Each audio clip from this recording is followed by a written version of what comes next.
Damnation, you son of a bitch! All you creatures get destroyed. Your move. And try not to be that slow about it. Well, a wizard is never slow. He plays at the speed that he precisely wants to. Let me see. What the hell is that, Martin? Well, I'm consulting my spellbook, of course. It's my spellbook.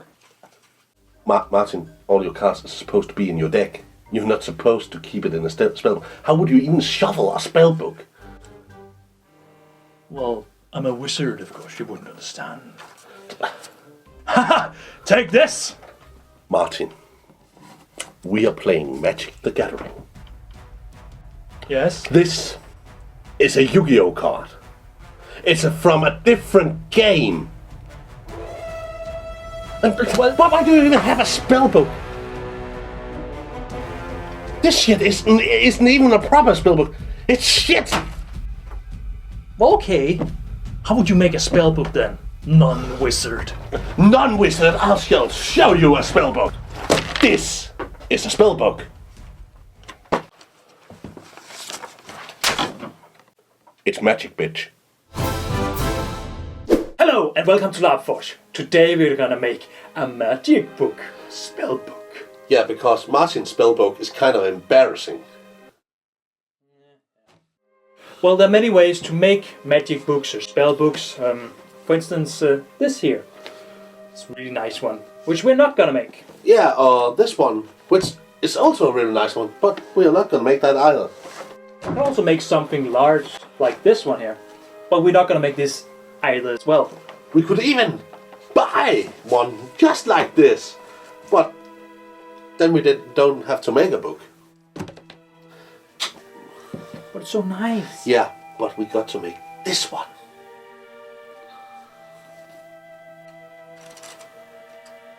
So, what we'll need for this book is some paper, approximately about 30 sheets of white A4 paper.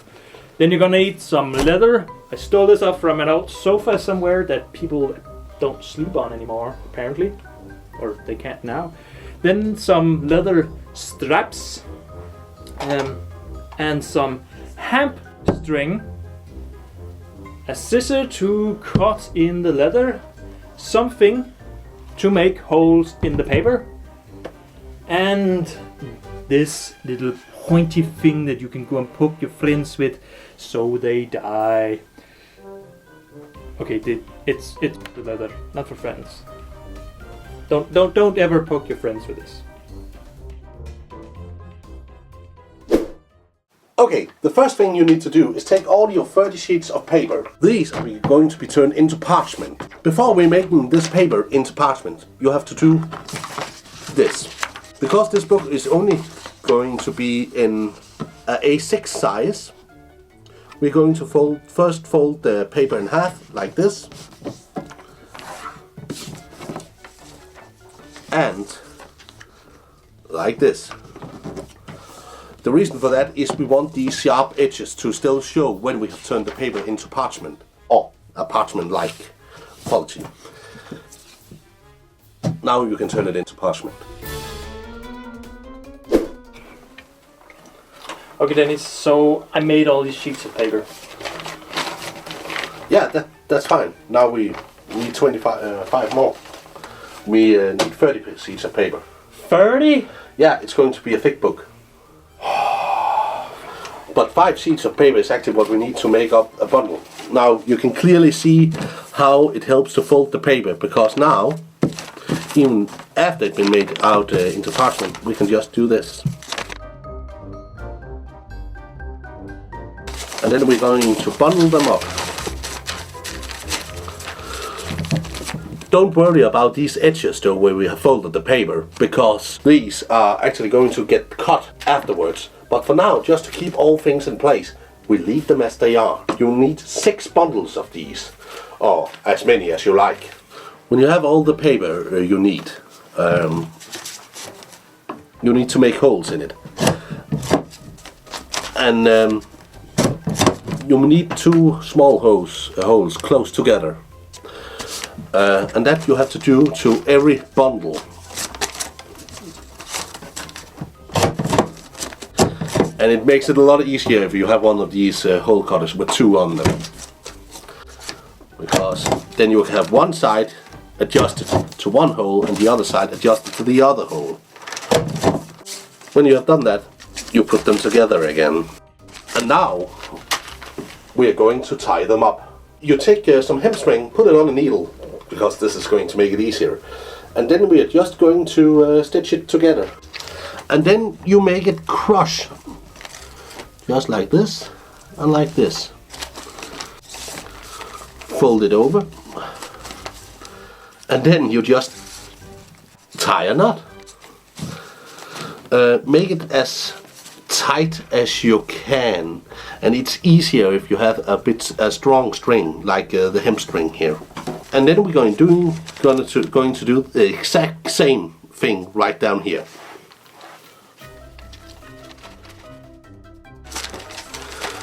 This is going to be your inside, and now we can cut up the pages. So you can do that either by a knife or just taking the scissor and then just do like this. And just like that you have actually the first part of your book. You need 6 of those. Dennis, I made all of these right now. Is the book finished? Not yet, but actually we're quite close now.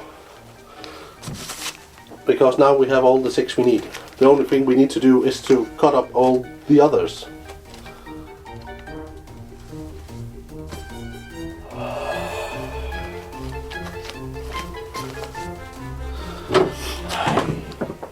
Okay, so when you have all these and you have sewed them together and cut them up and everything, it's time to put the leather on. You're gonna need a pretty big piece of leather for this, because I'm gonna cover up the sides, but you'll see that in a bit. So I need the marker for this. Summon me a marker! Okay. And then, because I'm gonna cover up the sides of it, I'm just gonna see. Okay, so it's gonna be around here. Figuring out where it's a good idea to place the book. When you have an idea of where it is, it's a good idea to cut the leather piece a little larger than you expect, because then you have some wiggle room to work with. I'm gonna make a mark right here, and then I'm gonna cut the leather here. I'm gonna figure out where I'm supposed to sew the paper in. Around here. I would have like the book here, and then like this. And then I'm gonna have like this, and I'm gonna have like this. Now we need to sew the book together.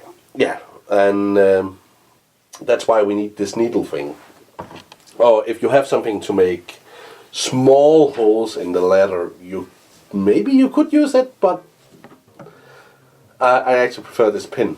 So what you need to do is line up your one of your 6 bundles of paper. Yeah. With the corner that we just marked. Yeah. And then you make 2 small holes. Make sure you do this on a table that you're actually supposed to or allowed to make holes in. Yeah. Or maybe get another piece of wood underneath. Yeah. This is my work table.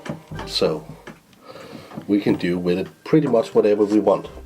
Now we have 2 holes. Then we take the needle, go under the string here, and go through the first hole. Because it's leather, it can be a bit hard to go through, but... Okay, so let's just show the back side. Yeah, and then we find the other hole, just here. Then you go through string here. Without going through the paper? Yeah. Then you need to tie this up, and it needs to be real as tight as possible, because else it won't hold. What you could do, if you wanted to, you could put a piece of a bit harder leather right here to strengthen it up a bit. So, and then up again here, so you're actually tying this bundle of papers to the leather through the strings here. And this is why it's called book binding. Then you take the next one and you put it just so slightly just over the last place.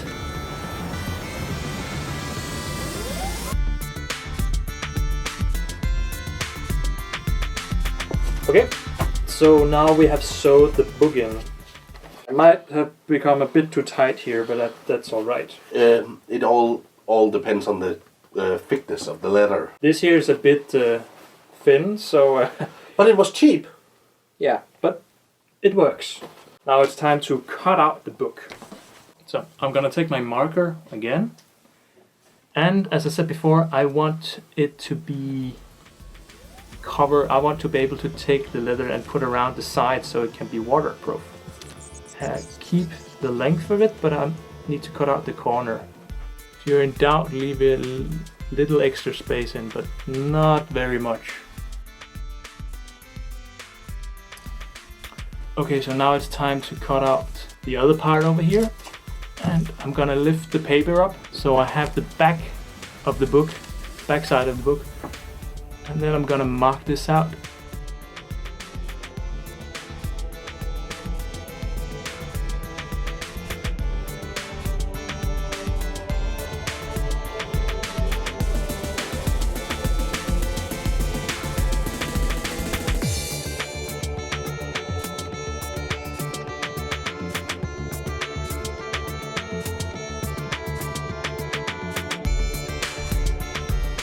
Here's a book.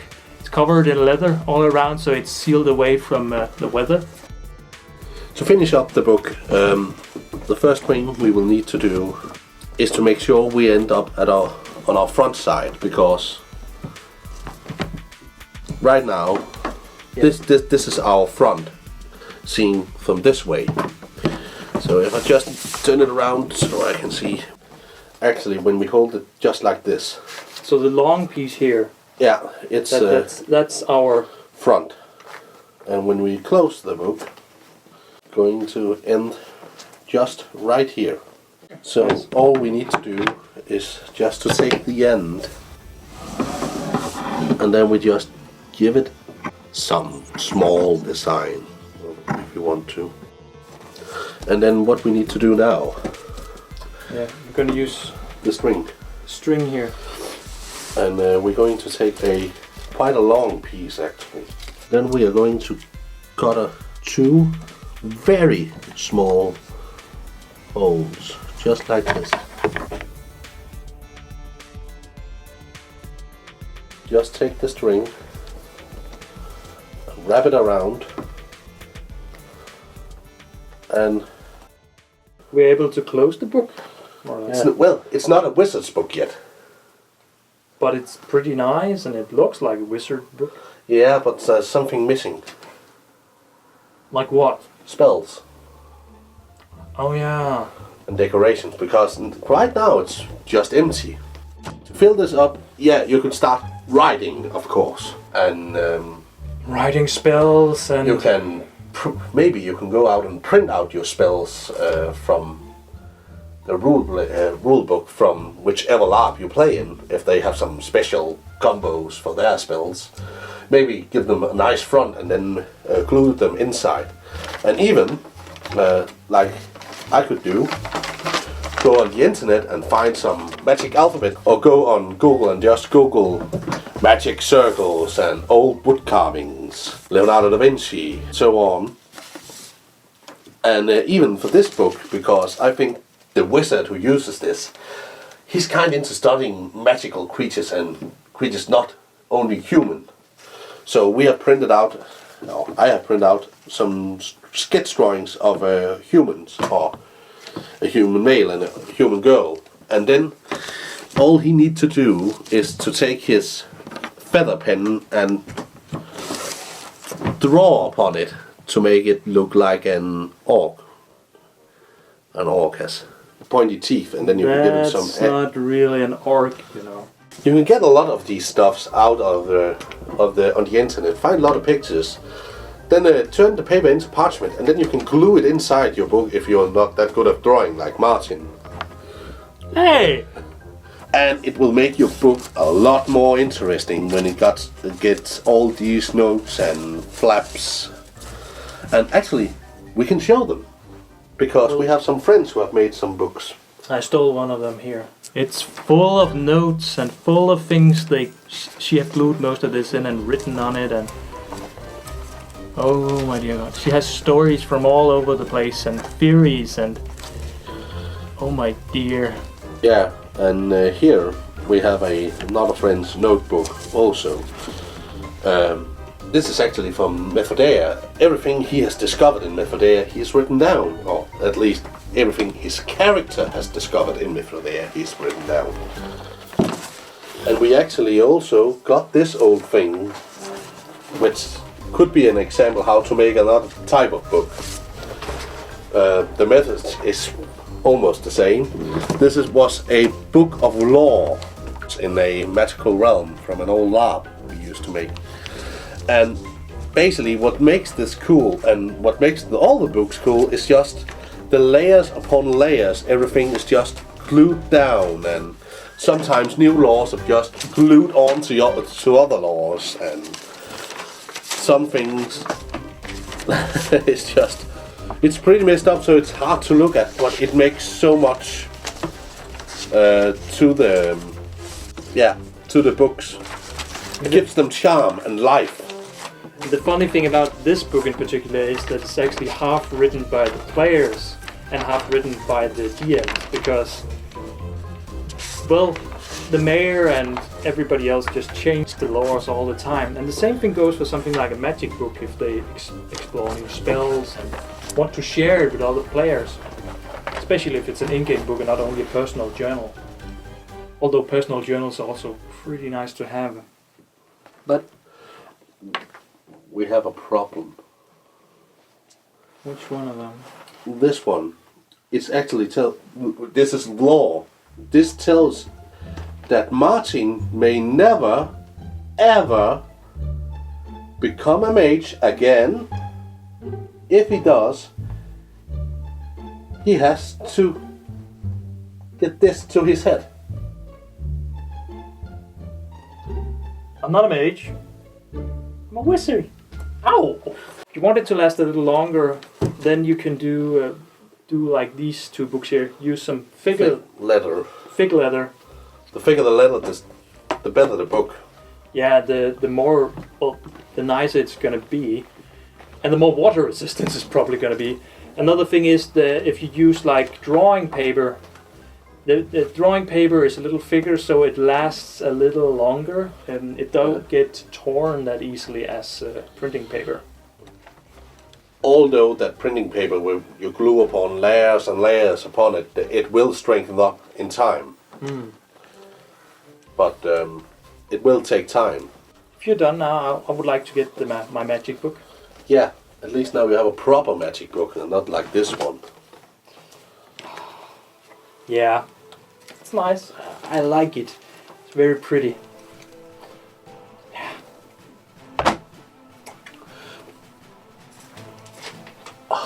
Whatever.